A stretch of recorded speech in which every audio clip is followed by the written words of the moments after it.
Je voudrais saluer la présence, mais on y reviendra tout à l'heure, Cheikh Isaac Sibil et sa famille pour l'hommage qui sera rendu à sa maman tout à l'heure. Et le président, ce qu'on peut appeler l'association des anciens conseillers généraux et conseillers départementaux. Allez, monsieur le Benjamin, je vous laisse là. Merci, Président. Madame Christiane Agara, Madame Pascal Bay, Madame Muriel Blanc. Elle était là, je l'ai vue sortir. Elle a... Voilà. Monsieur Jean-Jacques Brun, Monsieur Richard Chermette, Madame Colette Darfin, Monsieur Antoine Dupéret, Madame Sylvie Épinat. Présente. Monsieur Bernard Fialaire, Monsieur Didier Fournel. Il est en visio en principe. Madame Evelyne Geoffray, Madame Claude Goy, Madame Christiane Guichère, Président, Monsieur Daniel Julien, Madame Christiane Jury, Madame Annick Lafay-Guinaud, Madame Sheila McCarron, Présente. Monsieur Bruno Pélachon, Monsieur Daniel Pommeret, Madame Martine Publier, Monsieur Thomas Ravier, Madame Mireille Simion, Monsieur Michel Thien et Monsieur Daniel Valero. Il avait peur d'être rattrapé par Madame Guinaud, qui est juste derrière lui en âge, mais il a vieilli comme nous tous les ans, donc il n'y a pas de souci, il a gardé son caractère de plus jeune de notre Assemblée, même 5 ans et demi après. Merci. Même si Madame Guinaud fait plus jeune. Moi, je voulais féminiser.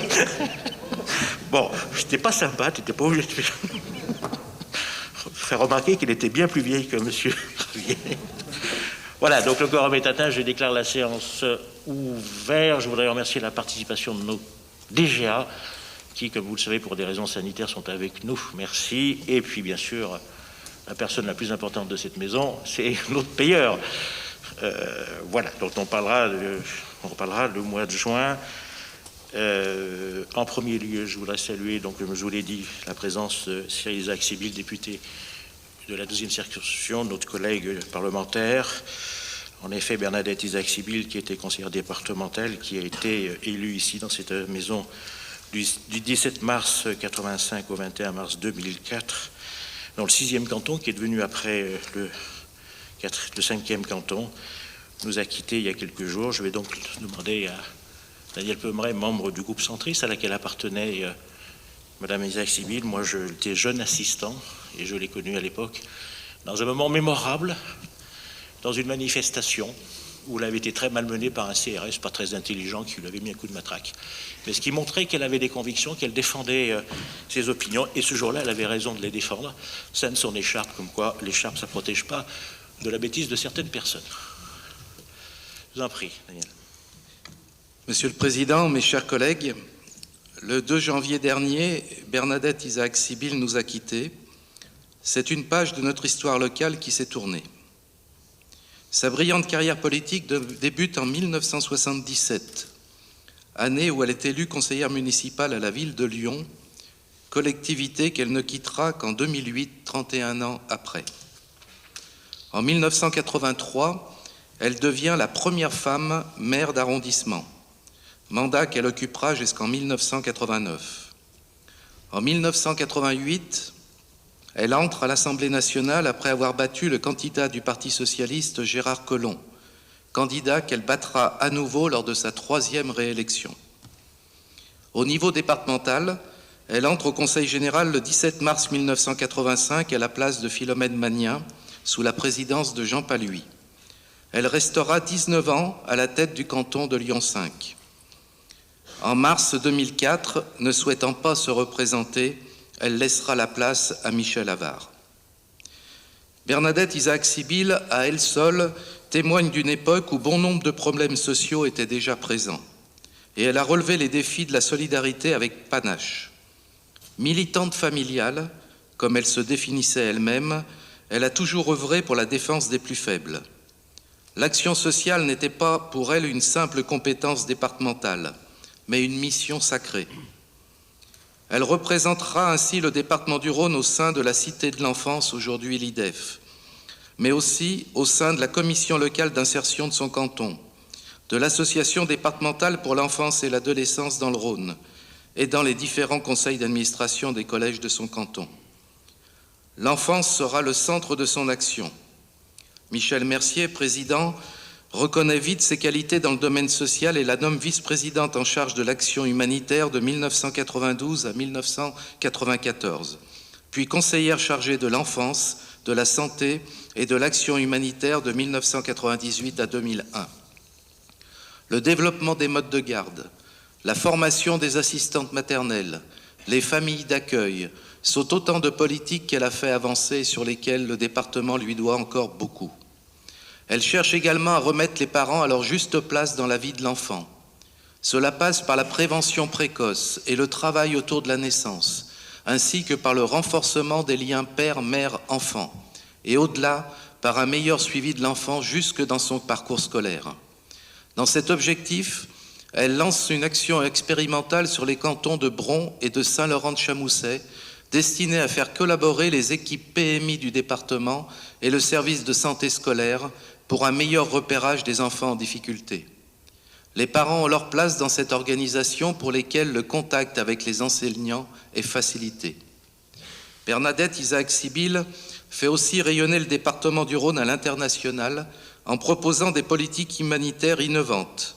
Elle met en place un partenariat avec le Centre de planification de Kiev pour que le département fournisse du matériel médical et des conseils. Elle est aussi à l'origine de la construction d'un orphelinat à Rekas en Roumanie. Rigoureuse et généreuse dans le travail, elle n'œuvrera pas uniquement sur le volet social. Elle siège dans la commission des affaires culturelles et dans celle des transports scolaires et est vice-présidente en charge du tourisme entre 1990 et 1992. De cette vice-présidence au tourisme, il faut retenir son travail pour la création du comité départemental du tourisme, mais aussi l'adoption des rapports d'orientation touristique pour le musée de Saint-Romain en Galles et le château de Lacroix-Laval, ou encore le plan départemental des itinéraires de promenade et de randonnée. C'est une élue complète qui s'est d'ailleurs usée de son mandat de député pour faire avancer les causes locales. Chevalier de l'Ordre du Mérite en juin 1979, médaillé de la famille française, chevalier de la Légion d'honneur en 2004, c'est une femme de caractère, une femme au service des autres, une femme profondément humaine, une femme au cœur de Lyon et du Rhône qui nous a quittés. Nous adressons nos pensées à sa famille, ses proches et à tous ces hommes et ces femmes qui ont eu une seconde chance dans la vie grâce à son action. Au nom du département, en mon nom, je présente à sa famille nos plus sincères condoléances et je vous invite à avoir une minute de silence.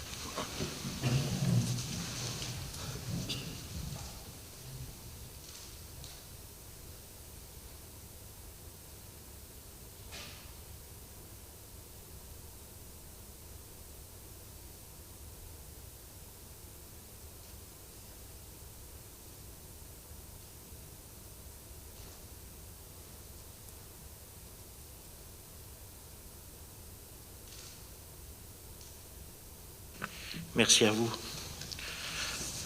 Peut-être aussi une pensée pour un de nos agents, Stéphane Barak, qui nous a quittés à l'âge de 52 ans, père de 2 enfants, et il est décédé d'un Covid fulgurant, foudroyant, en 3 jours. Voilà, donc ce qu'il faut dire que faisons attention. Faisons attention. Je vous propose de prendre l'ordre du jour et l'examen des rapports qui nous sont présentés, 14 rapports qui ont été examinés en commission générale qui a permis à chacun de s'exprimer, mais ici la parole est libre, et ceux qui voudraient revenir sur les sujets, il n'y a aucun problème. Nous étions partis au départ sur une CP, mais 2 dossiers étaient importants, et ce qui nous a permis de demander plutôt de passer en séance publique.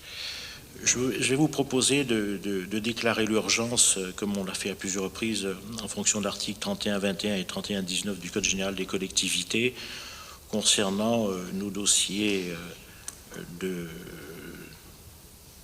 d'aide locale. Je cherche le nom, je ne l'ai pas sous mon rapport. En effet, plusieurs d'entre vous nous ont exprimé leur inquiétude vis-à-vis des dossiers qui avaient été instruits par le département et qui ont été votés favorablement sur l'appel à projet 2018-2019, et en raison de la crise Covid, certains travaux n'ont pas pu être réalisés ou prennent du retard.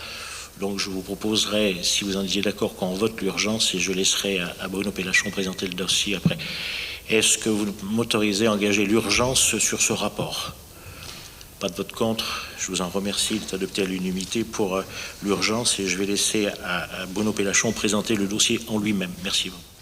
Merci, Monsieur le Président. Chers collègues, vous savez bien évidemment que cette crise sanitaire, économique et sociale que nous vivons impacte fortement la réalisation des projets de nos communes et des EPCI. Il est par conséquent important de pouvoir adapter notre dispositif d'appel à projet. Donc, pour rappel, le 28 avril 2020, nous avons adopté un décalage de la fin des travaux pour les appels à projets 2018 et 2019. Donc, dans ces termes, les subventions votées en 2018 prévoyant une fin de travaux au 31 décembre 2020, cette date est reportée au 30 juin 2021. Pour les subventions votées en 2019, qui prévoyaient donc une date de fin de travaux au 31 décembre 2021, la date est reportée au 30 juin 2022.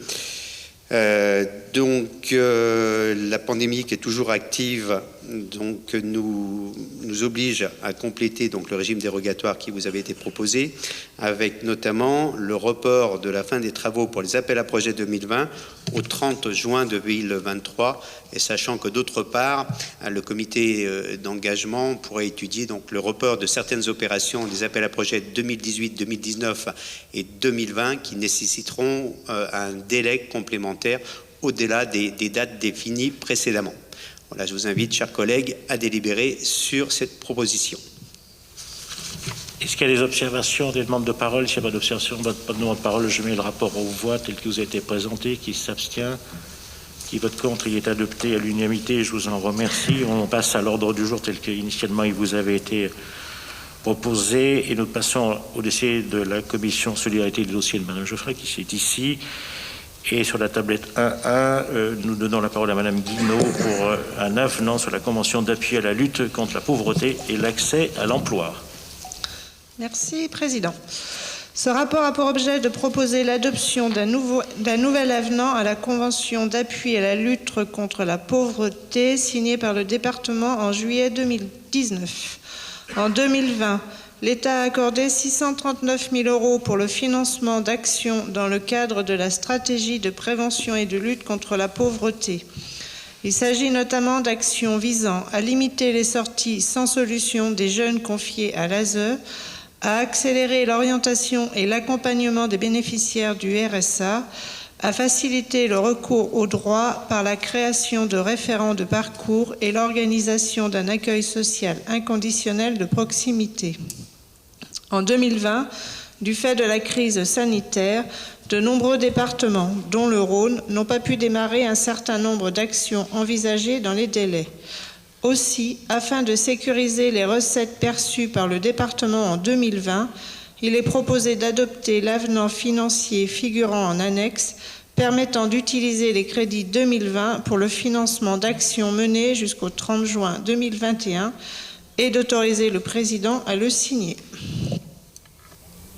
Merci. Est-ce qu'il y a des demandes de parole? S'il n'y a pas de demande de parole, je mets le rapport aux voix. Pas d'abstention, pas de vote contre, est adopté à l'unanimité. Et c'est Thomas Ravier, tablette 1.2, soutien financier en faveur des établissements d'accompagnant les personnes âgées. Monsieur le Président, chers collègues, un rapport qui rejoint finalement celui présenté par notre collègue Bruno. Vous savez qu'on attribue des subventions d'investissement aux EHPAD lorsqu'ils procèdent à des rénovations selon un barème de 3 050 € par lit habilité à l'aide sociale. Nous avions donc délibéré pour une subvention auprès de l'ACPPA dans le cadre de la rénovation de l'EHPAD de l'accueil à Saint-Bonnet-de-Mur, une subvention de 256 200 € sur une opération qui porte au total sur 10 115 000 €. Cette validation par l'Assemblée avait lieu le 5 octobre 2018 pour les mêmes raisons, essentiellement les raisons de la crise sanitaire qui a fait prendre forcément du retard dans les travaux de réhabilitation. Il vous est proposé de proroger d'1 an par avenant le délai d'utilisation de cette subvention d'investissement initialement accordée.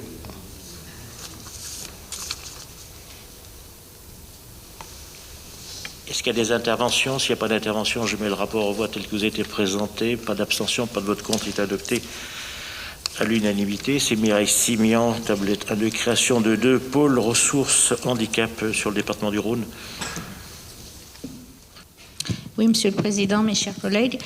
Donc, depuis 2015, le département soutient l'accueil d'enfants en situation de handicap au sein des établissements d'accueil du jeune enfant. Le présent rapport a pour objet de proposer une évolution de l'action départementale avec la création de 2 pôles ressources handicap.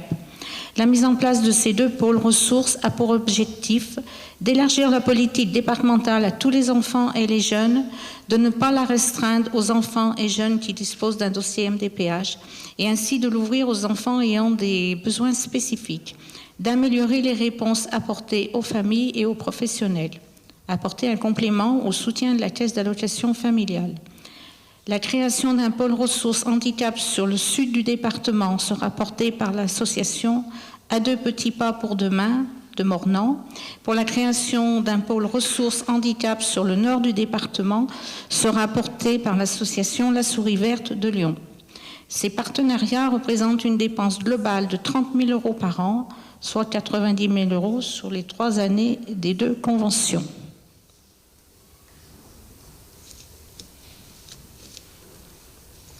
Merci. S'il n'y a pas d'intervention, je mets le rapport tel qu'il a été présenté par Mireille aux voix.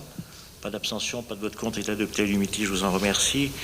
Et c'est toujours Mireille sur le schéma départemental et métropolitain des services aux familles. Oui, donc dans le cadre de l'amélioration de la politique en faveur de la petite enfance et de la parentalité sur le territoire rhodanien, le département du Rhône, aux côtés de l'État et de la Caisse d'allocation familiale et de la métropole, souhaite poursuivre ses actions dans le cadre du second schéma départemental et métropolitain des services aux familles pour la période 2021-2025. Ce schéma s'inscrira dans la continuité des actions partenariales menées dans le cadre du précédent schéma. Il s'articule autour de 3 axes, petite enfance, parentalité et un nouvel axe, jeunesse. Il est proposé à l'Assemblée départementale d'autoriser le président à signer la convention type qui sera proposée par le CNAF pour permettre ce financement et de valider un avenant au schéma 2016-2019 pour l'année 2020 afin d'assurer la continuité de ces actions. Les travaux du nouveau schéma ont en effet été retardés par la crise sanitaire. L'impact financier est de 5 000 € par an avec une recette versée par la CAF d'environ 3 000 € par an. Est-ce qu'il y a des interventions sur ce dossier? S'il n'y a pas d'intervention, je le mets aux voix. Pas d'abstention, pas de vote contre, il est adopté à l'unanimité. Je ne sais pas, chers collègues, si vous avez vu cette émission sur M6 au sujet de l'enfance il y a quelques jours. C'est la caricature totale de ce que la presse peut faire sur ce qui est la politique de l'enfance dans les départements. Oui. Je suis d'accord, il y a peut-être des endroits où les choses se passent mal. Il faut parfois savoir que ces jeunes gens ne sont pas faciles, mais en tout cas, c'est pas du tout la même chose dans le département du Rhône, et la majorité des départements ne traitent pas les enfants comme on les a vus dans cet endroit-là. Voilà. Je ne sais pas comment on peut arriver intellectuellement à proposer des reportages comme celui-ci et qui sont complètement à charge sur un système où l'État se défausse sur les départements, et sur les textes, et sur le fond, et sur les finances. Franchement, ce genre d'émission, c'est pas la réalité des choses. Et j'invite, moi, ceux qui le souhaitent à aller voir dans le département du Rhône comment ça se passe, dans la politique de l'enfance à la main de M. Gaucher, mais surtout à ta main à toi, sur l'enfance de la Zeule, et aussi avec ce qu'on appelle les MNA. Voilà. J'ai toujours pas de réponse de votre ami pour lequel vous m'aviez demandé d'intervenir pour qu'il vienne voir le centre de Saint-Clément-les-Places. Voilà. Alors, les choses étant dites... Christophe, simplement, oui, je voudrais dire à l'Assemblée, c'est vrai que suite à cette émission, je tiens à dire que le département, nous n'avons jamais mis des enfants à l'hôtel. Jamais, jamais, jamais. Voilà, enfin, pas spécialement le département du Rhône, mais c'est globalement pas la politique des départements. Parfois, dans certains départements très peuplés, quand ils utilisent des structures hôtelières, c'est qu'il n'y a plus de place dans les structures, je dirais, agréées. Ça, c'est un autre débat, mais il aurait fallu que ça soit dit dans le reportage. Voilà. Ceci dit, je méconnais pas les difficultés qu'on peut avoir parfois entre certains jeunes, qui sont parfois difficiles dans leur vie, dans leur comportement avec les autres, dans leur comportement, je dirais, de garçon. Voilà. Bruno Pellachon.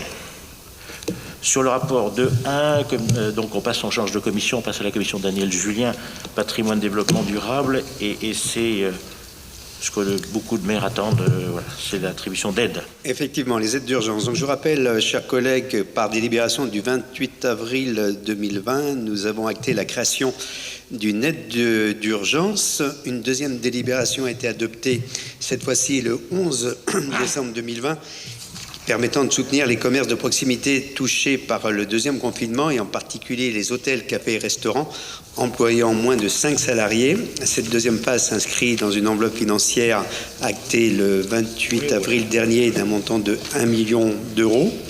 Lors de la première phase, je vous rappelle que ce sont 188 entreprises aidées pour un montant global de 444 000 euros. Ce rapport concerne donc la deuxième phase qui a été ouverte le 14 décembre 2020 et clôturée le 15 janvier. Je ne reviendrai pas sur les modalités que vous connaissez maintenant très bien.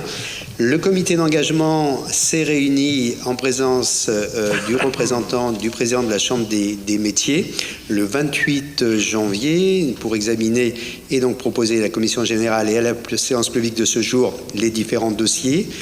218 dossiers ont été retenus pour un montant de 444 000 euros. Il vous est donc proposé d'accorder les aides d'urgence aux entreprises implantées dans des communes de moins de 3 500 habitants et dans le cadre du plan d'urgence au maintien des services en milieu rural proposé par le comité d'engagement du 28 janvier et repris dans le tableau transmis, donc annexé à ce rapport, et de prélever le montant des dépenses correspondantes sur la ligne budgétaire 2304 sous couvert du vote du budget 2021. Merci, monsieur le rapporteur. Moi, je trouve que là, c'est un bel exemple de ce que le département a fait pour le soutien en zone rurale. Il fallait être sur ce vocable-là, moins de 3 500 habitants, parce qu'autrement, la préfecture ne nous aurait pas laissé, je dirais, instruire les dossiers, puisque nous n'avons pas la compétence économique. Je voudrais remercier la préfecture qui nous a accompagnés, je dirais, dans l'élaboration de notre première délibération, mais surtout remercier tous les agents qui ont travaillé, notamment sur la dernière salve, 230 dossiers, où on a des agents d'autres services qui ont renforcé le service économique pour qu'on soit dans les temps, des services de M. Gaucher, des services des collèges aussi, ce qui montre qu'on a des agents qui pardonnez-moi cette expression, qui sont des vrais couteaux suisses, qui peuvent passer d'une direction à une autre pour qu'on soit dans les temps. Voilà, on avait consacré 1 million d'euros, et le million d'euros, il sera utilisé complètement.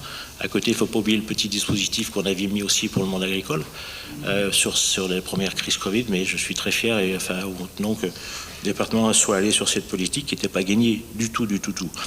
Un petit trait d'humour quand même, c'est qu'on a reçu aussi des dossiers de la métropole qui nous ont été envoyés par certains maires de la métropole.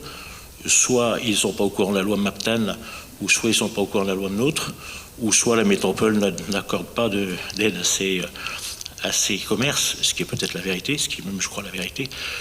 Voilà, donc je vais quand même être obligé d'écrire à ces maires, à nos collègues, pour leur dire que c'est pas possible. J'en suis désolé pour ces entreprises ou ces commerces de la métropole. Peut-être que faut s'adresser à leur président. Personne, qui est-ce qui souhaite intervenir sur ce dossier? Juste préciser, effectivement, confirmer ce qui a été dit par le président, le travail assez remarquable, aussi bien qualitatif que quantitatif, qui a été effectué par un certain nombre d'agents de différents services, parce que au-delà du travail administratif, c'est aussi un travail d'écoute parfois, parce qu'on a des chefs d'entreprise qui appellent nos services, et il faut savoir aussi écouter de ce côté-là. Voilà, il y a eu un travail assez intéressant, et je voudrais remercier l'ensemble des services. Alors parfois il a fallu faire le tri avec des dossiers présentés par certains maires qui n'ont pas voulu faire le tri, donc on l'a fait, c'est comme ça. On a vu même des maires qui essayaient de se refiler le dossier entre voisins, parce que estimant que chez eux ils n'en avaient pas et qu'ils pouvaient aider. Bon, on peut pas, mais voilà, on a fait, on a quasiment laissé personne sur le bord de la route. Il y avait un ou deux dossiers. Je sais que certains commerçants n'ont pas de difficultés, contrairement à ce que certains pensent. Je le sais, vous le savez, quand on fait le cumul des aides de l'État plus d'autres, mais certains sont dans une grande difficulté, et l'aide qu'on va voter dans quelques instants leur sera, je dirais, utile, voire même indispensable. Je mets le rapport aux voix tel qu'il vous a été présenté. Il n'y a pas d'abstention, il n'y a pas de vote contre, il est adopté à l'unanimité. C'est toujours Bruno Pellachon qui continue, Petite Ville de demain, pour lequel le département a soutenu la première série de dossiers. Oui, merci. Donc, ce rapport vous propose d'approuver une convention définissant la mise en œuvre d'un partenariat entre le département du Rhône et la Banque des Territoires relatif au programme Petites Villes de demain. Ce programme, vous le savez certainement, est initié par le ministère de la Cohésion des Territoires et piloté par l'Agence nationale de cohésion des territoires et a pour objectif de donner aux élus des villes et leur intercommunalité de moins de 20 000 habitants exerçant des fonctions de centralité les moyens de concrétiser leur projet de territoire. Ce programme s'organise autour de 3 piliers, le soutien en ingénierie, l'accès à un réseau club Petites Villes de demain et des financements mobilisés sur des mesures thématiques ciblées. Le partenariat vise à organiser par le département du Rhône des contributions financières de la Banque des Territoires en matière de soutien à l'ingénierie. La Banque des Territoires met à disposition une enveloppe totale de 510 000 euros sur 5 ans pour la période 2021-2025, répartie à hauteur de 306 000 euros pour la période 2021-2023, 204 000 euros pour la période 2024-2025. Cette enveloppe est versée au département et sera bien évidemment fléchée pour les collectivités labellisées par le programme. Le partenariat est formalisé dans le cadre d'une convention type. Les collectivités bénéficiaires du programme Petites Villes de demain ont été désignées en concertation par l'État. Elles sont nombreuses pour le département du Rhône.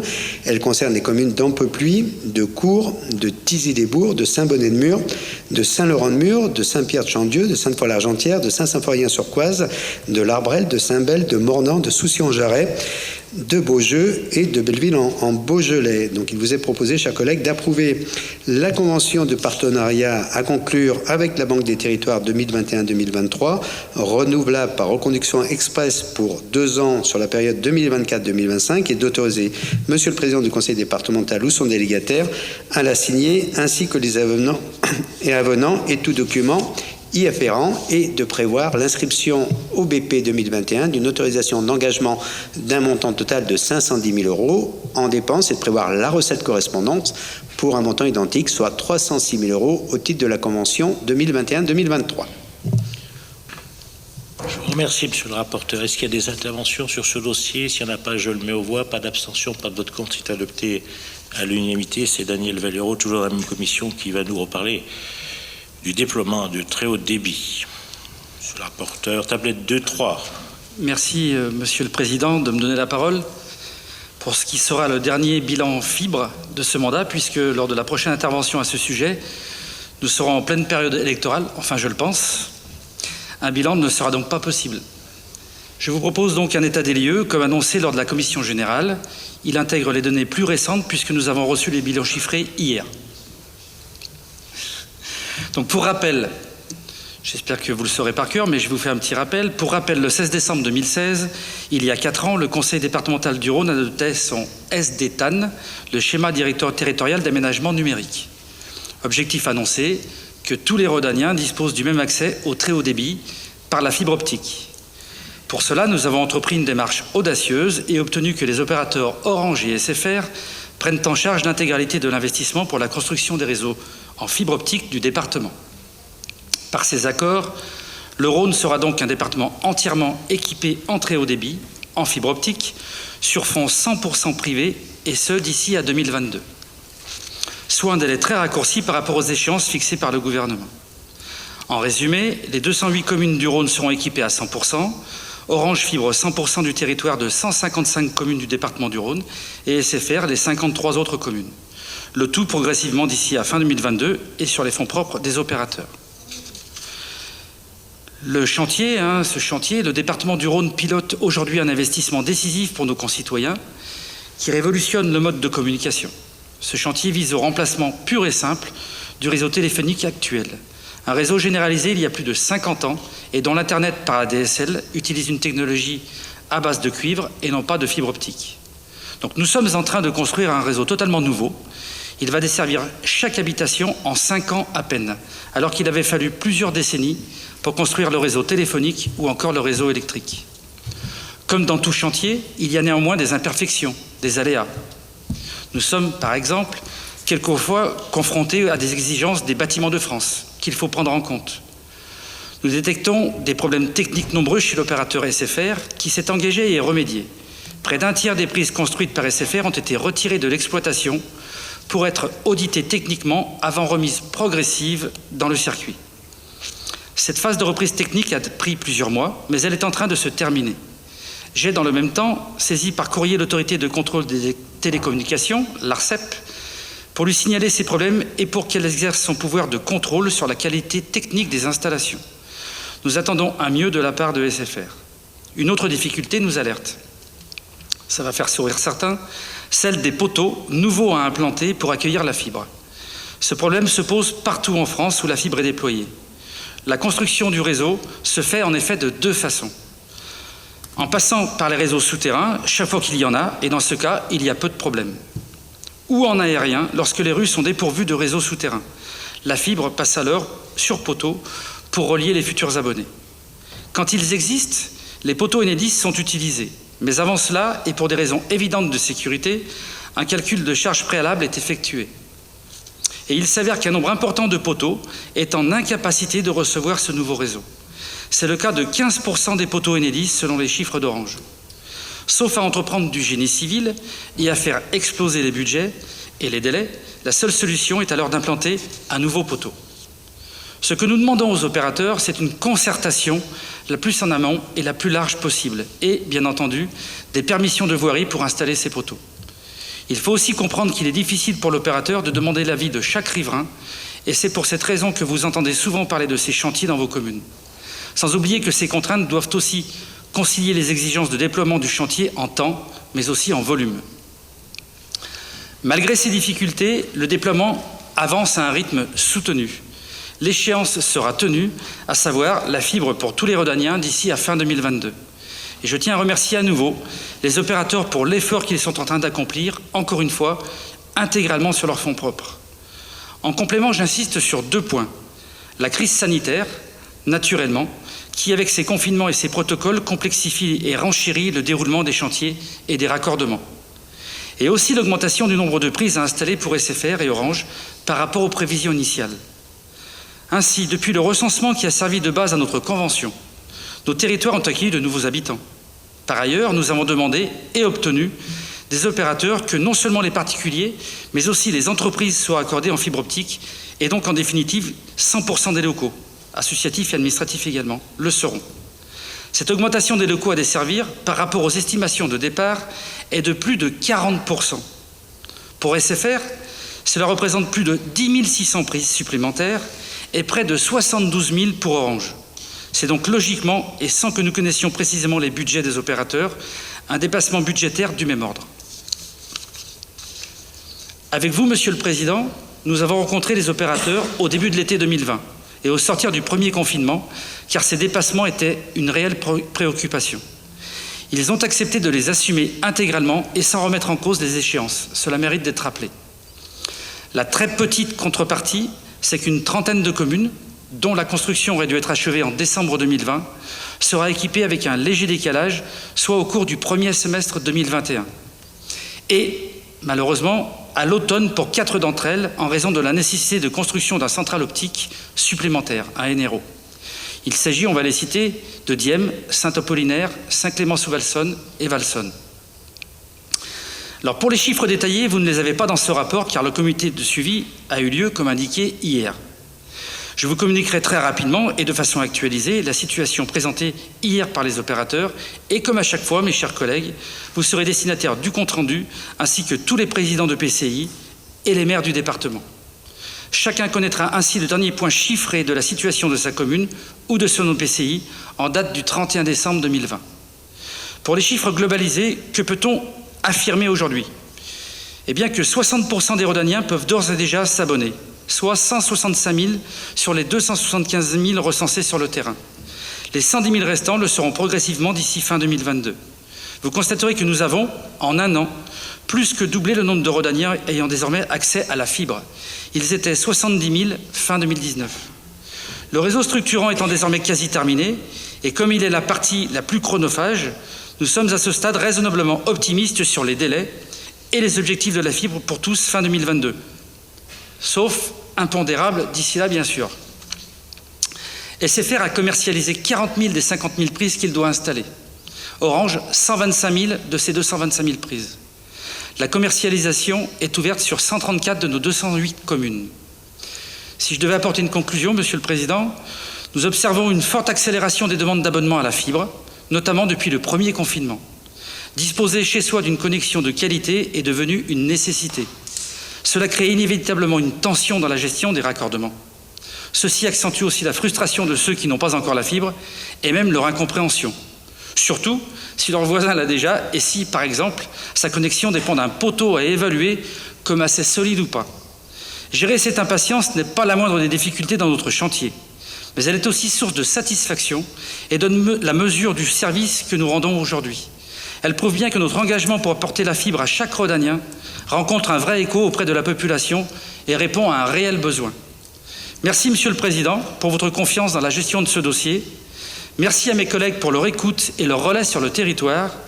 Merci également à mes collaborateurs, il ne faut pas les oublier, Pierre Fournier de la Dune, et à ceux de l'EPARI, Simon Potoc qui est parti en retraite en fin d'année, mais aussi Marlène Grivet et Patrick Mostefaoui. Ils m'ont accompagné au fil des années dans la gestion de ce dossier long et difficile, mais qui restera, et pour longtemps, un marqueur fort de notre bilan 2015-2021.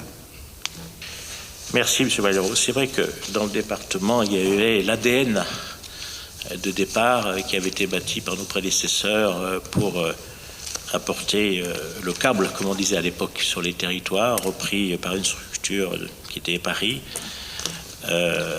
Quand on s'est lancé, quand vous vous êtes lancé, Monsieur le Vice-président, dans cette belle aventure, avec les négociations avec les deux opérateurs, pas grand monde y croyait, mais c'est une négociation à coût de zéro pour le département. Quand on sait ce que la région a donné dans l'Ain, 50 millions, quand on sait ce que ça a coûté dans l'Isère, je vous remercie et peut-être que les contribuables vous remercieront aussi. On a pris un peu de retard à cause de la crise Covid, mais on reprend le flux. J'ai même vu qu'on allait presque faire les écarts du côté de Saint-Laurent-de-Vaux, monsieur le maire de Vaugneray, qu'on allait finaliser les rapioles entre... Les rapioles, c'est du vieux lyonnais. Enfin, voilà. Entre Saint-Laurent et Iseron. Donc, ce qui montre qu'on va loin. On va loin. C'est ce qu'on appelle les écarts. C'est ce qui coûte cher. C'est ce qui est compliqué à faire. Je remercie les crétins qui ont mis le feu cette semaine à une armoire à l'Arbrel, privant les utilisateurs voilà. Oui, tant mieux, parce qu'on a là aussi des techniciens des SFR aussi d'Orange qui sont en capacité aussi de réparer. J'entends que parfois il y a tel ou tel souci. Il y avait vous avez solutionné la difficulté de Saint-Laurent-de-Chimousset, dont je vous ai parlé cette semaine. N'hésitez pas à chaque fois que vous entendez sur vos territoires tel ou tel qui dit que ça... Voilà. On peut toujours mieux faire, mais en tout cas, le département du Rhône revient de loin. La programmation, je dirais, temporis sera à peu près respectée, mais s'il n'y a pas eu la crise Covid, on aurait pu faire un peu plus, mais c'est comme ça. En tout cas, c'est une belle aventure que nous avons traversée ensemble. Pour ceux qui auront décidé de se représenter, ils pourront le mettre à leur bilan et au bilan du département. Quand je dis ça, je ne fais pas de politique, bien sûr. Je vous propose de voter le rapport. Et j'imagine qu'il n'y a pas d'abstention, qu'il n'y a pas de vote contre. Il est à de tel utier. Et comme Daniel Valero a été bon, on va lui donner un autre rapport à présenter. Voilà. Alors je vais être plus court, je vous rassure. Donc là, c'est le rapport sur la convention d'études avec le département de l'Isère. Ce qui pourrait paraître paradoxal, mais entre l'Isère et le Rhône, il y a une plaine Saint-Exupéry qui est pleinement dans notre territoire, Monsieur le Président. Donc, la plaine Saint-Exupéry, idéalement placée au carrefour de l'Europe, est un lieu privilégié pour accueillir les activités économiques. C'est aussi un territoire stratégique pour l'agriculture, la ressource en eau et un espace résidentiel fortement marqué par les infrastructures de transport, routières, ferroviaires et aériennes. Il faut qu'on a dit ça, on a tout dit. Hein. Ouais. Un projet de développement de 100 hectares de zones d'activité économique est à l'étude. Les projets d'urbanisation économique sont soumis à la directive territoriale d'aménagement, la fameuse DTA, travaillée à l'époque avec le préfet Caranco, qui impose d'avoir une stratégie de développement partagée sur le secteur. À cet effet, un plan de développement de référence doit être établi qui préserve l'agriculture, le paysage et qui garantisse la qualité de vie au quotidien des habitants en termes d'accès aux services et des nuisances. Le réseau routier est au cœur du potentiel de développement de la plaine Saint-Exupéry, tant pour les dessertes économiques que pour la mobilité des habitants, que ce soit en voiture ou en transport en commun. Le groupe de travail Schéma de fonctionnalité routière est copiloté par les départements de l'Isère et du Rhône. Il a pour objet de mesurer les forces et les faiblesses du réseau et d'imaginer des pistes de progrès multimodales. Il est nécessaire pour cela de faire appel à un bureau d'études spécialisé dans la modélisation du trafic. C'est un travail réalisé en étroite collaboration avec les groupes transport durable, agriculture, environnement, compensation et zones d'activité. Alors pour le financement de cette opération, le montant total de l'étude est estimé à 130 000 €. L'État apporte une contribution de 32 500 €. La contribution de chaque département s'élève à 48 750 €. Et donc le département de l'Isère, en accord avec le Rhône, a pris en charge la maîtrise d'ouvrage de l'étude. Les résultats de l'étude sont attendus pour fin 2021. Ils seront partagés lors d'un comité de pilotage avec les résultats des autres groupes. Merci. S'il n'y a pas de questions, je mets le rapport au... Peut-être un petit sujet sur le... Ah. Peut-être l'occasion, puisqu'on parle de schéma d'études routiers notamment, c'est peut-être l'occasion de passer sur un sujet qui n'a rien à voir, qui est entre Rhône et Loire, hein, pas entre Rhône et Isère, mais entre Rhône et Loire, on a Saint-Romain-Angier. Depuis maintenant 13 ans, Christiane Jury notamment, parlementaires, les maires, voilà, c'est un sujet qui nous préoccupe, juste pour dire que ce passage à niveau à Saint-Romain-Angier, qui est le PN 337, classé, je sais plus, très dangereux, hein, programme de sécurité nationale, a fait un mort en 2003, bris de barrière en 2007, des véhicules coincés 2008, 2009, 2015, et enfin un accident au mois de janvier dernier. J'aimerais, c'est une petite question, je crois sur laquelle le département travaille, et notamment avait mis un petit coup d'accélérateur en 2018.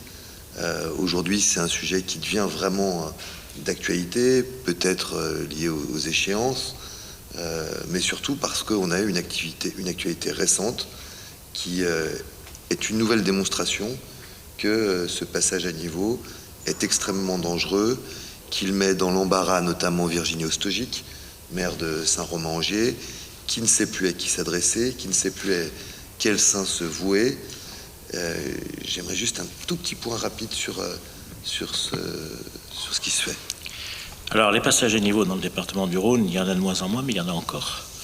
On avait eu, il y a quelques ans, je ne sais pas si vous vous rappelez, ce drame au passage à niveau du Breuil, ce qui montre que les passages à niveau sont nécessaires, mais doivent être regardés avec... Le département du Rhône y travaille, monsieur le vice-président, il y travaille depuis 10 ans.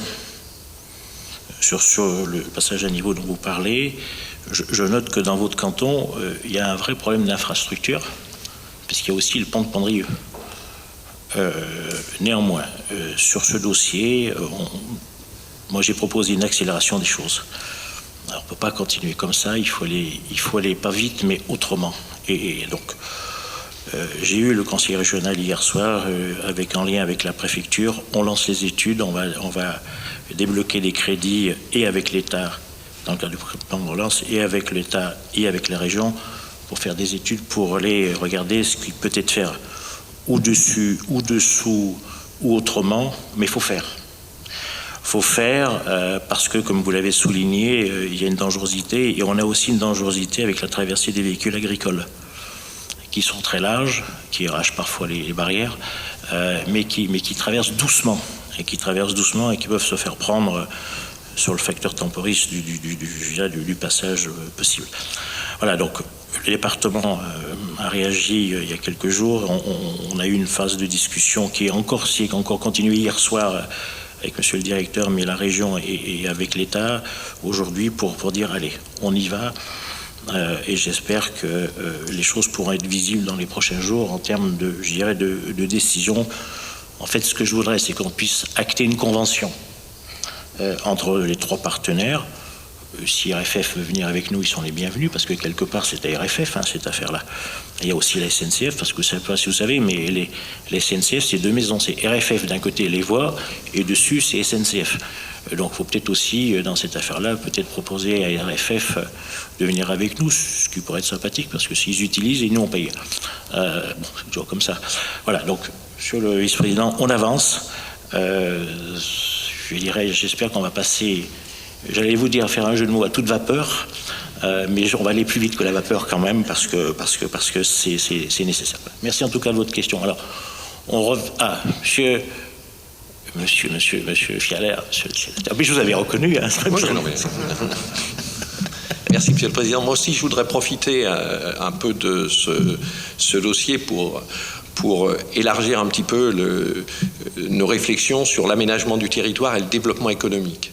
Je rappelle qu'on est quand même dans deux domaines qui sont des domaines de compétence de la région, par définition. Alors, moi, je trouve très bien que le département interviennent par solidarité territoriale sur des territoires dont on a besoin qu'ils se développent, parce que ça produit de la richesse et des ressources pour notre département, ce qui permet aussi d'apporter des réponses aux gens qui sont en demande d'emploi. Donc ça me paraît tout à fait cohérent. En revanche, la région est quand même, sur le développement économique sur notre territoire, le grand absent depuis le début de ce mandat. On est le seul territoire à ne pas avoir une agence départementale de développement économique. On a eu des multiplications de réunions.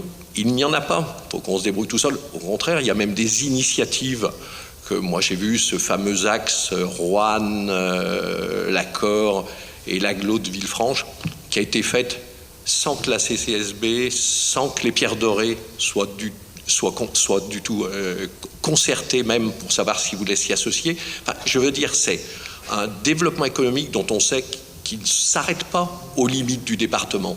On voit ce qui se passe sur notre territoire avec le département de l'Ain, par exemple, où il y a un développement économique concurrentiel, puisqu'il y a des aides même apportées par le département, un financement qui vient de la région, qui est apporté aux entreprises pour qu'elles aillent se déplacer. Puis après, on va nous dire qu'on surcharge le pont de Belleville, alors que toutes les navettes se font pour aller sur cet aménagement qui est à 2 kilomètres de notre département et qui ne rentre pas dans une vraie analyse et cohérence territoriale. Donc moi, je voudrais souligner, je salue ce que fait le département, c'est bien qu'on puisse... Mais alors vraiment...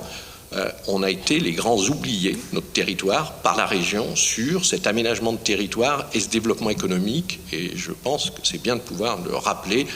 Je pense que la région devrait quand même penser que ses compétences les plus importantes, c'est plus important que d'aller tester des gens dont ça relève d'autres compétences, surtout quand on voit après les résultats que ça peut donner. Alors j'ai peut-être laissé Renaud peut-être répondre, peut-être que le vice-président de l'économie pourra répondre et je vous ferai une réponse aussi après. Juste sur en fait le sujet de on s'implique parce qu'il y a une voirie départementale, donc c'est notre patrimoine, c'est notre réseau, donc en fait c'est de notre compétence. Et après là où je suis pas tout à fait d'accord, c'est sur le manque d'implication de la région. En tant que ex-président de communauté de communes, tu as pu voir quand même une application très forte sur les territoires, parc d'activités d'intérêt régional, soutien à l'investissement des entreprises. Sur le fait qu'il nous manque l'agence, il nous manque les stancos, on va dire. Il nous manque les stancos parce que quand même, quand on est au sud du département ou au nord du département, quelque part au centre du département, on a quand même le siège de la région. Dès qu'on a un sujet économique à traiter sur nos territoires, moi je suis jeune président d'intercommunalité, je me rends compte d'une réactivité et de la capacité à faire avancer les dossiers, pas uniquement régionaux, mais avec le soutien de l'État, de la Banque des Territoires, de tout un tas de partenaires. Je me dis que le jugement sur la politique économique de la région sur le département du Rhône, il est un peu dur, d'autant plus on verra au moment du compte administratif que nos recettes liées au développement économique sur le département du Rhône, elles augmentent de façon exponentielle. Je crois que sur les gros pôles économiques de chacune des communautés de communes, à l'Est lyonnais, récemment j'ai vu une convention à plusieurs millions d'euros signée avec la communauté de l'Ouest rhodanien. Nous, on travaille aussi du point de vue de l'Interco. Je pense que le sujet économique, il est vraiment à traiter par le couple Interco-région. C'est si les Interco, après, n'arrivent pas à se mobiliser pleinement ou que la région ne s'implique pas pleinement sur les Interco, c'est un problème relationnel entre ces deux collectivités. Mais sur la présence économique de la région, franchement, de ce qu'on voit à la fois des conséquences pour le département du Rhône et de ce que je peux vivre en tant que président d'Interco depuis à peine 6 mois, je trouve ça incroyable. Je m'aperçois que depuis 6 mois, les choses ont bien changé, ou alors tous les territoires ne sont pas traités. Ce n'est pas un problème que de l'Interco que j'ai pu présider pendant 20 ans. C'est aussi tout le syndicat mixte du Beaujolais. On n'avait pas qui rassemblait l'agglo de Villefranche, les Pierres Dorées, Saône-Beaujolais et même l'Accord. Je peux assurer que ça a été impossible, et c'est pas faute de l'avoir demandé. Impossible d'avoir une réflexion d'aménagement théorique, qu'il y ait une aide qui soit apportée aux entreprises. Tout à fait, il y a des choses qui existent. Que nos recettes puissent s'être développées dans nos recettes économiques. Je rappelle que si ça allait sur notre territoire, c'est par le Libertech qui a été pris en charge par le département et les collectivités locales, pas du tout par la région, qui d'ailleurs, lorsque le département s'en est retiré, s'est pas du tout substitué pour venir remplacer. Donc, moi, je persiste à dire, alors, peut-être que depuis 6 mois, les choses ont changé, très bien. Et je m'en réjouis, et je veux bien encourager. Sur le nord du département, j'ai encore quand même quelques antennes, on peut savoir, j'ai pas vu le moindre changement.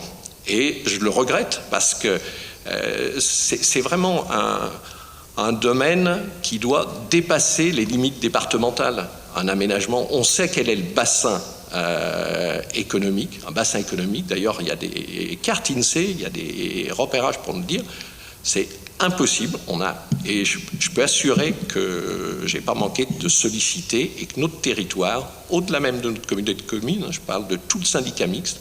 Bruno Pélachon vraiment était le vice-président même au développement économique sur ce territoire.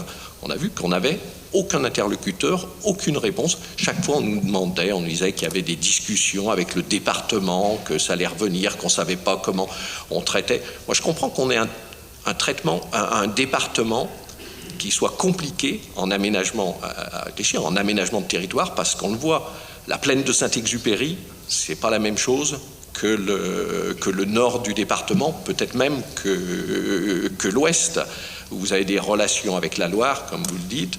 La plaine de Saint-Exupéry, c'est avec l'Isère, c'est une partie avec l'Ain. Nous, on est frontière à la fois de la Loire, de la Saône-et-Loire et de l'Ain. C'est des bassins forcément un peu différents.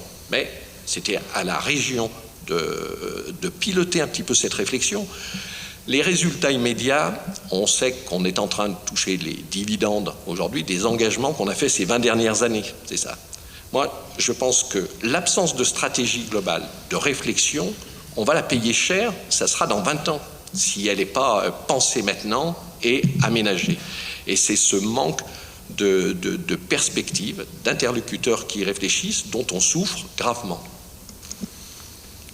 Peut-être que Bruno Pélachon, qui est dans sa délégation économique, peut apporter quelques éléments. Quelques mots, effectivement.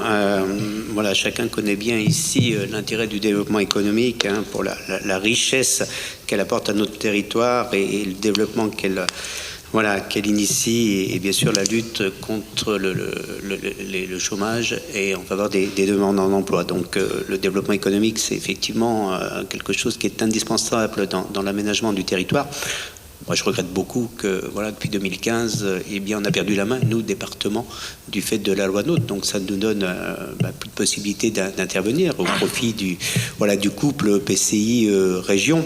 Alors je sais que les choses sont particulièrement difficiles. Nous, il y a des dispositifs qui existent. Je pense à Territoire d'Industrie, par exemple, sur lequel on peut effectivement se poser quand même quelques questions sur le dispositif, sur la réalité, sur l'implication de ce dispositif sur le territoire. Moi, je sais qu'il y a un travail important qui se fait au sein des EPCI, du fait, notamment au niveau de l'accord, on a mis en place les aides à l'immobilier d'entreprise. Voilà, on travaille toujours avec la DERLI. Voilà, on a conventionné avec la DERLI. Donc je pense qu'aujourd'hui, c'est plus au sein du couple EPCI région que les choses en matière économique peuvent se réaliser, un peu moins le département. Et je me répète, je suis le premier à le regretter parce que le département était jusqu'en 2015 un acteur majeur de l'aménagement et du développement économique. Peut-être deux mots. Loi NOTRe, François Hollande, séparation des compétences économiques qui partent à la région. Ce que je peux dire, moi, quand même, c'est que la région, c'est pas un adversaire, c'est un partenaire. Et c'est jamais en divisant qu'on peut obtenir des résultats probants sur les territoires. Le plan Beaujolais, c'est département-région. Le plan de relance, je viens de terminer, avant de venir, une réunion avec le préfet sur le plan de relance. C'est avec l'État, mais c'est avec la région. Et ils sont partenaires. Sur le CPER, c'est le département, c'est l'État. Jamais j'ai été consulté par M. Kéran sur le CPER d'avant. Le département du Rhône a eu moins d'argent par habitant que les habitants du département là. À l'époque, ça a choqué personne ici. Personne. D'un mot sur les tests. 28 000 cas positifs dans les tests de M. Wauquiez. Vous êtes médecin, vous savez comme moi que 28 000 c'est important parce que un cas, c'est 10 qu'on contamine.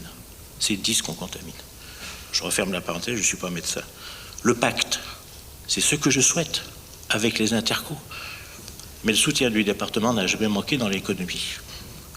On l'a fait sur Libertech, on l'a fait sur Smadeor, et parfois, on l'a fait pour le compte des autres, et parfois on a réparé ce qui n'avait pas été fait depuis très longtemps, et on a réglé financièrement les difficultés que ça avait apporté sur ces territoires. Moi, je ne veux pas rentrer dans un débat polémique parce que ce n'est pas le moment, mais je ne suis pas dupe. Le mois de juin arrive. Je ne suis pas dupe du tout. Le mois de juin arrive. Chacun pourra s'exprimer. Chacun pourra dire ce qu'il veut. Chacun pourra soutenir tel ou tel. Chacun vivra sa vie électorale, politique en fonction de ses compétences, de ses convictions et de sa philosophie. Mais là, pardon. Je ne vais pas être, je dirais, dans la riposte politique, mais sur votre territoire, monsieur l'ancien président de la communauté de communes, vous avez 4 conseillers régionaux. Est-ce que vous les avez réunis une fois? Vous en avez même un qui siège dans votre collectivité. Est-ce que vous l'avez sollicité sur les aides de la région? Je ne suis pas sûr. Alors on peut tout critiquer, on peut tout voir à l'aune de ses convictions ou de ses futurs combats électoraux, mais de grâce, pas ce genre d'attaque. Parce qu'elles ne sont pas fondées. Le fonctionnement département-région existe. Que font les présidents de chambre consulaire? Le seul avec lequel je travaille, c'est celui de l'agriculture qui sera encore cet après-midi dans ces murs pour aller de l'avant sur l'agriculture, sur le soutien au monde agricole. Moi, les présidents de chambre d'agriculture, je ne les vois jamais. Les présidents de chambre de commerce, je ne les vois jamais. En plus, on a une chance, on en a 2 dans le Rhône.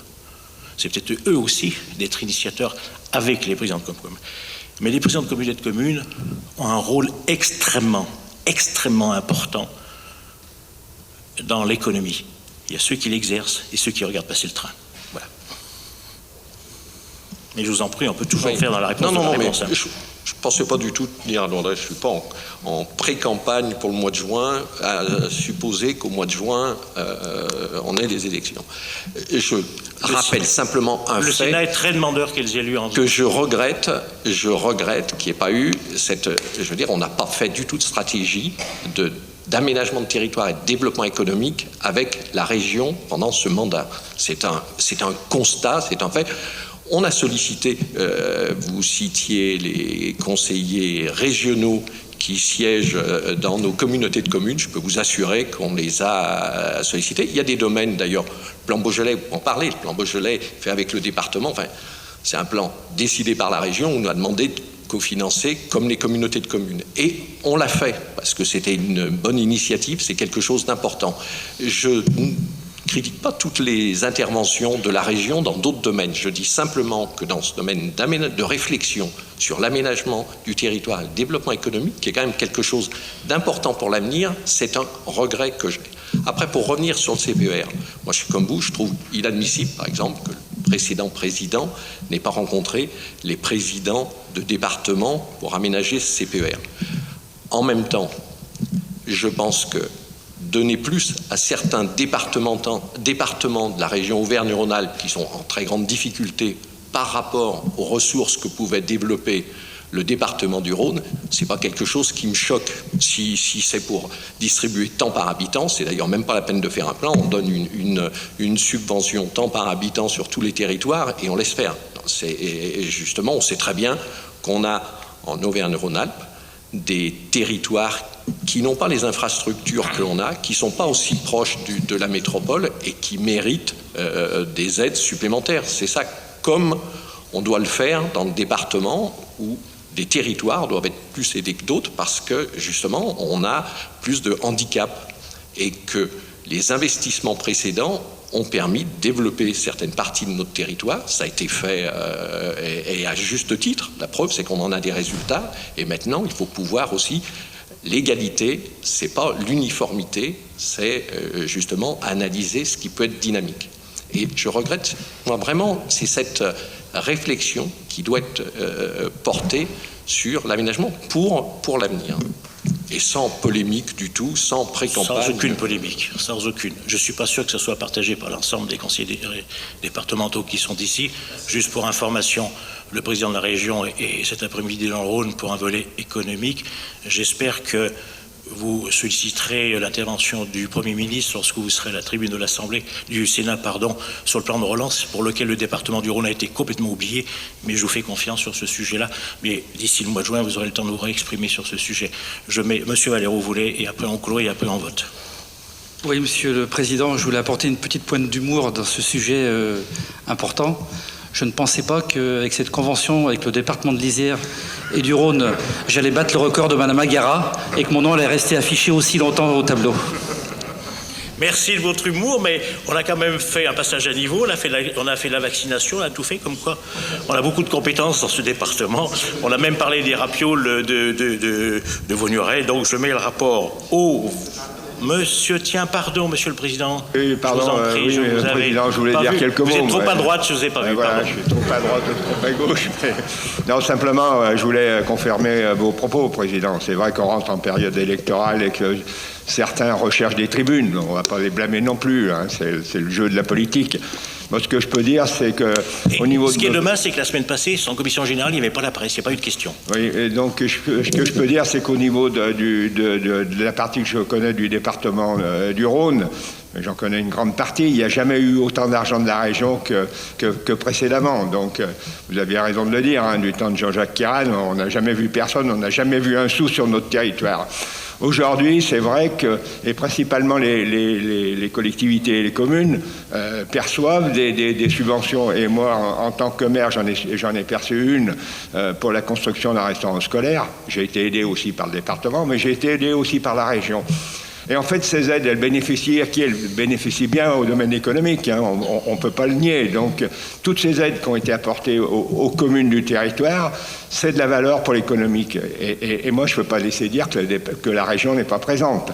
Donc, je l'ai vu aussi à Villefranche, et je parle sous le contrôle de Thomas Ravier, hein, on a eu une requalification de la zone nord, et la région a été présente et a aidé directement une entreprise innovante. Hein, on peut la citer, c'est Titan Aviation, qui devait partir dans le Midi si elle n'avait pas reçu suffisamment d'aide. La région était présente, Titan Aviation est resté donc dans l'agglomération. Alors je crois encore une fois que si on ne demande pas, on n'a pas, mais si on demande et si on est présent, eh bien, écoutez, la région, elle est derrière nous et je ne peux que la défendre. C'est comme tout dans la vie, il y a ceux qui font, il y a ceux qui disent. Allez, je mets le rapport aux voix. Qu'est-ce qui s'abstient? Il n'y a pas d'abstention, il n'y a pas de vote contre, il est adopté à l'unanimité. Et ça doit être Madame Darphin qui va nous parler d'un sujet plus calme. Plus calme, c'est l'agriculture, mais important. Mais je confirmerai que la région est très très très présente dans l'économie, mais également dans l'agriculture. Merci d'être objective, Madame la représentante du groupe centriste. Un sujet qui va mettre moins longtemps d'affichage au tableau, c'est simplement une demande de subvention dans le cadre de notre plan ressources en eau. Je rappellerai simplement qu'on a mis en place ce plan en 2019 pour venir un petit peu en aide et rendre un peu plus autonomes les exploitations en eau dans les périodes de sécheresse. Et je dirais que ce programme est en ligne sur le site du département. Donc si vous avez des questions d'agriculteurs ou du monde agricole sur ces aides-là, n'hésitez pas à les renvoyer sur le site. Le dossier est très très simple à monter. Donc là aujourd'hui c'est simplement l'exploitation, le GAEC Graines d'Arôme qui se trouve à Chaponneau, qui nous fait une demande, c'est des maraîchers en agriculture bio, et il nous demande une aide pour mettre en place une cuve de récupération des eaux de pluie de 15 000 litres. C'est un investissement pour eux de 4 700,40 € et le département abondera une subvention de 1 422 €. Voilà. Merci Colette. Est-ce qu'il y a des questions? S'il n'y a pas de questions, je mets le rapport aux voix. Pas d'abstention, pas de vote contre. Il est adopté à l'unanimité. On reste toujours dans le monde agricole et c'est M. Dupéret qui va nous parler de la forêt sur le rapport sur la tablette 2.6. M. Dupéret, il faut nous trouver 10 hectares de forêt pour le département. Vous m'en avez parlé la semaine passée. Chers collègues, 10 hectares à nous vendre, on va nous proposer, que vous connaissez à la vente, le département a besoin d'acheter 10 hectares, ce qu'on appelle de la compensation. J'ai un premier contact qui va s'évoluer dans les et si possible d'un seul tenant, voire 2 maximum, mais ne nous faites pas les lots à 1 hectare. Hein. Ça dépend où on bouche les trous dans nos lots.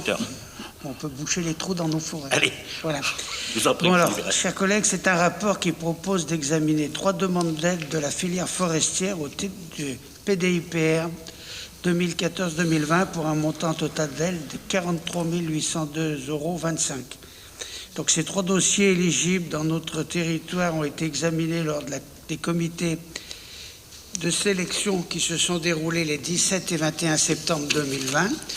Donc un premier dossier pour les transports Lamur SARL pour l'acquisition et le carrossage d'un porteur et l'installation d'une grue. Donc c'est pour un montant de 146 000 € et l'aide du département serait de 10 950. Et 2 autres dossiers qui concernent l'entreprise Recorbet et Fils. Un premier pour l'achat d'un débusqueur. Donc c'est un matériel qui sert à sortir les grosses grumes d'une exploitation forestière pour les mettre sur les lieux de dépôt. Donc c'est un achat de 280 000 € qui serait aidé à hauteur de 21 000 €. Et une abatteuse pour la même entreprise, donc un achat de 158 030 € qui serait aidé à hauteur de 11 852,25 €. Donc incidence financière de ce rapport, 43 802,25 €. Voilà, Monsieur le Président. Est-ce qu'il y a des questions? Pas de questions. Je mets le rapport aux voix tel qu'il vous a été présenté. Il est adopté, j'imagine, à l'unité. Juste pour information, il me semble bien que la région est partenaire du contrat bois qu'elle a signé il n'y a pas longtemps avec l'État et que nous avons visité il y a 2 jours avec Colette Darphin une très belle entreprise de la filière bois, la maison Proverdi, 70 emplois dans un secteur assez particulier. Proverdi, pardon, avec 2 D, et qui aussi, elle touchait les aides de la région pour sa ligne de découpe. Voilà. C'est M. Valero encore. Aujourd'hui, je vais vraiment battre un record. Vous faites en sorte que les annexes soient plus calmes ou plus soft? Ça ne dépend pas que de moi. Alors, on va parler du FSL, le Fonds de solidarité logement. Là, Monsieur le Président, je vous apporte une bonne nouvelle, je vous apporte quelques sous complémentaires. Le département finance et administre le Fonds de solidarité pour le logement, le fameux FSL, qui vise à soutenir des ménages afin qu'ils accèdent ou se maintiennent durablement dans un logement décent.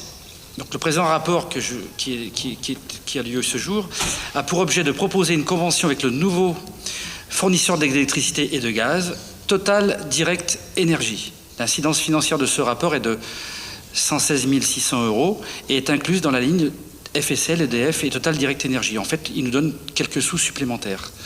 Voilà, c'est juste ça, Monsieur le Président. Sur ce dossier, s'il n'y a pas d'intervention, je le mets aux voix. On va se dépêcher avant qu'il n'y ait plus personne dans l'hémicycle. Pas d'abstention, il est voté à l'unité. Et c'est toujours vous, Monsieur Valero, qui continuez sur la politique de logement, convention d'utilité sociale avec l'OPAC. Ça, c'est un dossier important. Aussi, oui. Donc là, je vais être un peu plus long parce que ça le mérite. Ce rapport concerne la convention d'utilité sociale, la fameuse CUS, de l'OPAC, adoptée par son conseil d'administration du 17 décembre 2020 pour la période 2020-2025. Donc l'article du Code de la construction et de l'habitation fait obligation aux organismes de logements sociaux de signer avec l'État une convention d'utilité sociale pour une durée de 6 ans. La CUS de l'OPAC couvre la partie habitat social de la politique de l'habitat du département du Rhône, qui compte environ 185 000 résidences, parmi lesquelles 20 000 logements sociaux, dont 12 002, pour être très précis, de l'OPAC. Elle prévoit sur les 10 ans qui viennent une progression nette du patrimoine de l'organisme de 1% par an, soit en moyenne annuelle une 260 constructions, 80 démolitions et 50 ventes. La politique de l'habitat social mise en œuvre par le département du Rhône met en avant 3 axes essentiels. Le développement des centres-bourgs et des petites villes, l'habitat des seniors, les établissements médico-sociaux et l'environnement et la transition énergétique. Ces 3 problématiques structurent la réflexion menée par le Pacte du Rhône et Loire Habitat en vue d'associer leur expérience et leurs compétences dans une société anonyme de construction dénommée SAC des Deux Fleuves, SAC. Ainsi, le projet de CUS 2020-2025 de l'OPAC du Rhône se traduit par les engagements suivants. Il y en a 4. Politique énergétique, d'accessibilité et d'adaptation du parc existant. Politique de production locative sociale innovante, construction basse consommation et non énergivore aux formes urbaines adaptées. Politique d'accession sociale à la propriété, vente de logements aux locataires, opération de type PSLA, prêt social, location, accession, mise en place de l'agrément OFS, organisme de foncier solidaire. Et le dernier, politique des loyers. Ce projet de CUS fixe des indicateurs déclinés à l'échelle des départements permettant de mesurer les résultats des engagements prévus dans les différents volets du plan d'action. Les indicateurs relatifs à la politique du patrimoine sont principalement le nombre de logements financés par des prêts sociaux, le nombre de rénovations thermiques, le nombre de logements réhabilités et le nombre de logements mis en vente et vendus surtout. 2 bilans seront réalisés auprès des services de l'État avec un premier bilan à mi-parcours, puis un second bilan au terme de la CUS. S'il est constaté que l'organisme a gravement manqué de son fait à ses engagements, l'État peut prononcer une pénalité financière. En tant que collectivité de rattachement de l'OPAC du Rhône, le département est invité à être signataire de cette convention d'utilité sociale sans que celle-ci n'ait d'incidence financière pour le département. Monsieur le Président. Merci. Je rappellerai que le logement, c'est de l'économie aussi, et que la programmation de l'OPAC sur cette année, c'est à peu près 250 logements sur son territoire, et qu'on va aller sur l'office foncier, qui tient à cœur, j'imagine, à Daniel Julien, sur la périphérie, mais à d'autres sur la périphérie. Ah oui, je sais, avec les mains, c'est compliqué. Donc je disais qu'on va aller sur l'office foncier qui tient à cœur à Daniel Julien, puisqu'il avait été un des premiers à nous solliciter dans sa vision d'aménagement du territoire sur sa commune. Donc c'est un point important, mais on attend les derniers agréments pour pouvoir se voir, monsieur le maire. Je sais que vous avez un beau projet, peut-être rue de la Maltière, vous direz, peut-être. Voilà. Je mets le rapport aux voix tel qu'il vous a été présenté. Pas d'abstention, pas de vote contre. Il est adopté à l'unanimité. On change de commission, on passe aux finances, la commission de Madame Jury. Et c'est Madame Épinard que je cherche du regard. Je suis en visio, Président. Ah, je pouvais vous chercher du regard, je n'étais pas prêt de vous trouver. Alors, Madame Épinard, vous avez la parole sur l'approbation d'un avenant à la convention conclue avec la Cour des comptes. Merci, Président. Effectivement, par délibération en janvier 2017, nous avions approuvé un projet de convention avec la Cour des comptes pour confier à cette juridiction le soin de nous accompagner jusqu'en 2023 dans le cadre de la mise en place de la certification de ces comptes. Cette convention prévoit qu'à l'issue de la période courant de 2017 à 2020, durant laquelle a été réalisé un diagnostic global d'entrée et des évaluations ciblées, Une seconde période doit s'ouvrir et donnera lieu à une certification expérimentale par un professionnel du chiffre des comptes pour les exercices de 2020 à 2022. Je tiens à préciser qu'il est important pour la poursuite de cette expérimentation de conclure cet avenant ayant un objectif de transparence budgétaire et financière dans le cadre de notre engagement.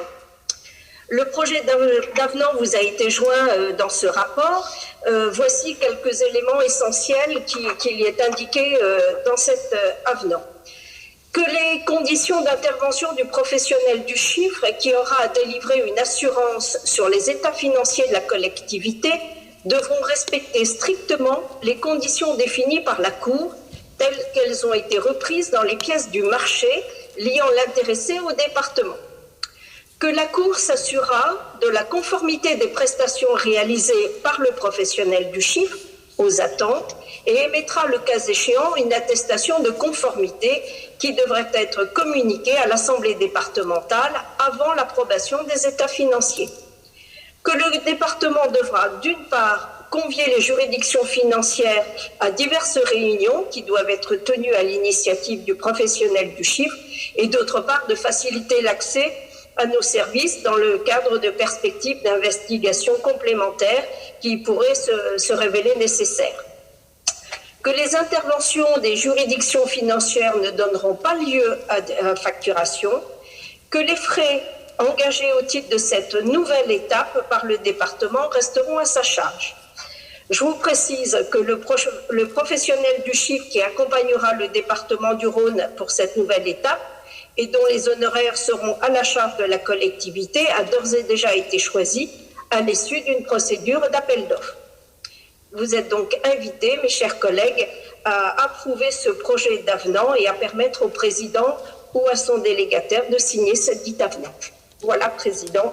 Est-ce qu'il y a des questions sur cette procédure de certification des comptes? Je vous rappelle que nous ne sommes que 4 départements en France à l'avoir fait. C'est un travail qui va nous mobiliser encore quelques années.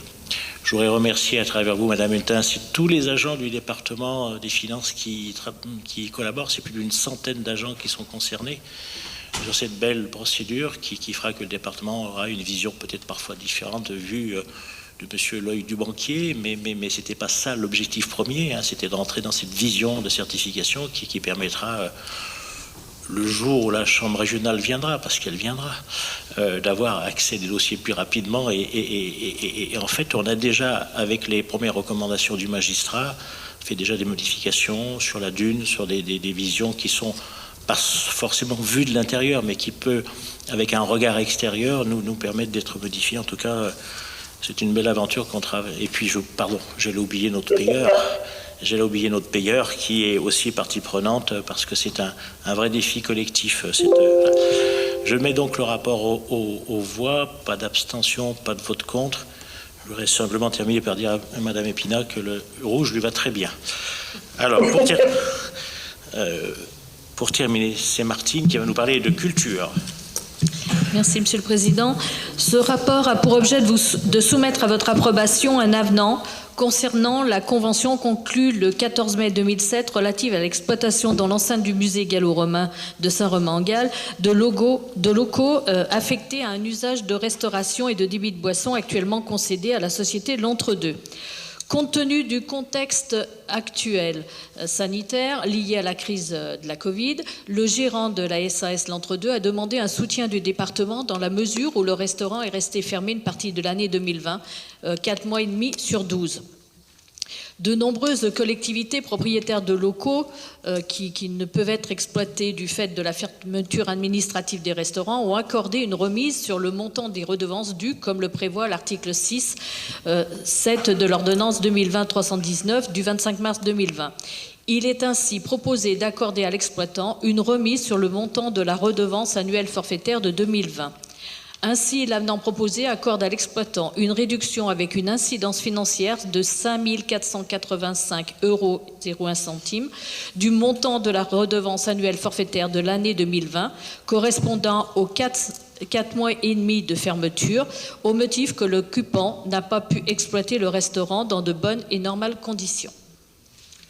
Merci. C'est un rapport qui rejoint le premier qui a été présenté par Bruno Pellachon, c'est de l'aide économique. Est-ce qu'il y a des interventions? C'est toujours dans votre canton, monsieur le conseiller départemental. Pas d'abstention, pas de vote contre, c'est adopté à l'unanimité. Nous en avons fini avec les séances publiques. Nous nous retrouvons le 5 mars.